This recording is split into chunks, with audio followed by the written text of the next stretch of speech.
For nearly 2 decades, the Audi R8 proved that a supercar didn't have to be intimidating, unreliable, or reserved only for the ultra-rich. It was the car that made supercars usable, and now, it's gone. Picture this: a midnight tunnel run, that screaming V10 echoing off the walls, or a perfect apex on a winding mountain road, gripping like it's on train rails. The R8 wasn't just fast, it felt alive. But what if the Audi R8 wasn't just Audi's greatest car? What if it was the last truly great Audi they'll ever build? Welcome to the channel. Today we're diving deep into the story of the Audi R8, the everyday supercar that changed everything. Let's start at the beginning. In the 1990s, Audi was a solid German luxury brand. Respectable, reliable, but not exciting. They made great sedans and wagons, but when you thought of exotic performance cars, your mind went straight to Ferrari, Lamborghini, or Porsche, not Audi. BMW had the M cars, Mercedes had the AMG beasts. Audi, they were the sensible choice, the one your parents drove. But behind the scenes, Audi was hungry to prove itself. Their racing program changed everything. The Audi R8 LMP prototypes dominated the 24 hours of Le Mans, winning in 2000, 2001, 2002, 2004, and 2005. 5 victories. No other manufacturer came close. That silver arrow became a symbol of Audi's engineering brilliance.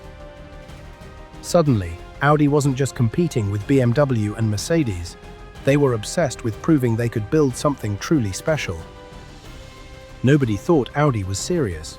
In 2003, at the Frankfurt Motor Show, Audi unveiled the Le Mans Quattro concept. It looked like a spaceship had landed. Mid-engine, dramatic lines, and those futuristic LED headlights. The reaction was pure disbelief. Audi making a supercar? It'll never happen. Concept cars die in the design studio all the time. Most assumed it was just marketing flair. This one didn't die. 3 years later, in 2006, the production Audi R8 arrived, shockingly close to that concept. It was real, and it was spectacular. Here's the twist most people don't fully appreciate. Audi owned Lamborghini. The R8 and the Lamborghini Gallardo were developed side by side, sharing the same fundamental platform and aluminum space frame. Later, they even shared the magnificent V10 engine. Side by side, they look related, but they couldn't be more different in character. The Gallardo was raw, dramatic, and wild, pure Italian theatre. The R8? It was precision German engineering, with a touch of that exotic soul. The R8 wasn't a watered-down Lamborghini, it was a different philosophy. Lamborghini gave you excitement and emotion.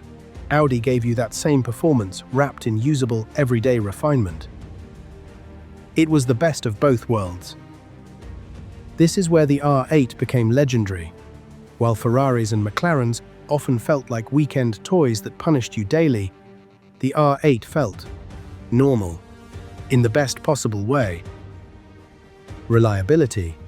Owners reported racking up 50,000, 80,000, even over 100,000 miles with proper maintenance. Compared to a Ferrari F430, which could leave you stranded or hit with massive service bills, the R8 was a revelation. Many called it the most reliable supercar of its era. Visibility was outstanding for a mid-engine car. You could actually see out of it. The seats were comfortable. The ride, especially in comfort mode, was livable on real roads. Long highway trips? No problem at all. Build quality was pure Audi. Tight, luxurious, and built to last. People daily drove their R8 to work, on road trips, even to the grocery store. One owner summed it up: "It's a supercar that doesn't make you suffer." Compare that to the Ferrari 458 Italia. Incredible, but more intense and higher maintenance. Or the McLaren MP4 12C, which felt clinical and less soulful. The R8 struck the perfect balance. Fast enough to thrill, comfortable enough to love every day. Owner stories poured in, surgeons commuting in them, families taking weekend getaways.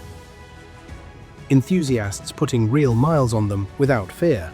It made supercar ownership accessible. If the R8 had one defining feature, it was the 5.2-litre, naturally aspirated V10 engine. Up to 602 horsepower in the final performance models, screaming to 8,700 revolutions per minute. That wail. Raw, mechanical, orchestral. No turbo whoosh, just pure throttle response. It shared DNA with the Lamborghini Huracan, but in the R8 it felt perfectly tuned for precision. The V10 Plus and GT models took it to another level. But more than the numbers, it had character. It rewarded you. It made you want to drive just to hear it. Sadly, we're saying goodbye to this era. Turbos took over for efficiency. Hybrids and electrification arrived. Regulations strangled high-revving, naturally aspirated engines. The R8 V10 feels like one of the last of its kind. A final love letter to analog driving. Production ended in early 2024. The reasons weren't shocking, but they still hurt. Strict emissions rules, the massive push toward electrification, and relatively low sales volume. Audi needed to redirect resources to EVs like the e-tron GT and future electric models. Customer tastes were shifting. The R8 was a glorious anachronism in a world racing toward batteries. It wasn't a failure, far from it, but pure supercars like this became harder to justify. The final cars sold out quickly once the end was announced. People knew what they were losing. So here's the big question the title promised. Modern Audis are impressive. The RS6 Avant is a superwagon monster. The RS e-tron GT is blisteringly quick and luxurious. They're technological masterpieces. But do they make people dream the same way the R8 did?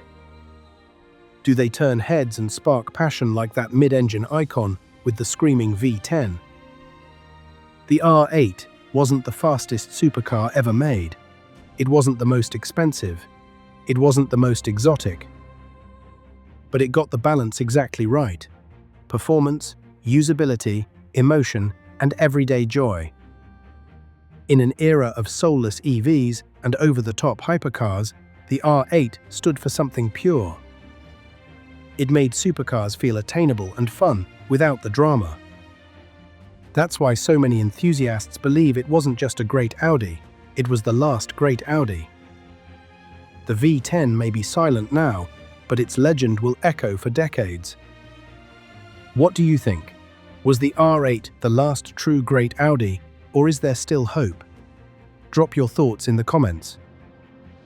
If you loved this deep dive, smash like, subscribe, and turn on notifications. We'll see you in the next one.